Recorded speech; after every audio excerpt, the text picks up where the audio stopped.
જય માતાજી મિત્રો। તો આજે મેલડીમાંનો જન્મદિવસ હતો એટલે આપણે બનાવવાનું હતું મેલડીમાંનું મંદિર।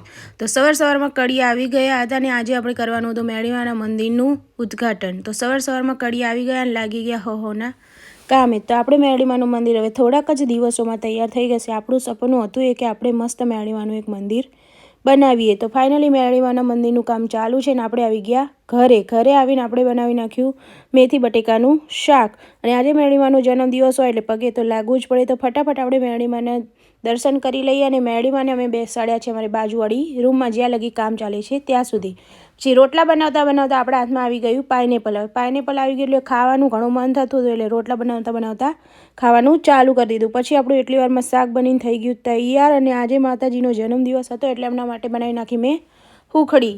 તો સુખડી બનાવીને ફટાફટ કરી દીધા દીવાબત્તી અને પછી આપણે પહોંચી ગયા મેલડીમાંએ દર્શન કરવા માટે। તો સુખડી ચડાવી દીધી અને આજે એમનો જન્મદિવસનો ખૂબ ખૂબ શુભેચ્છાઓ આપીને આપણે મસ્ત માતાજીને હેપી બર્થડે વિશ કરી દીધું।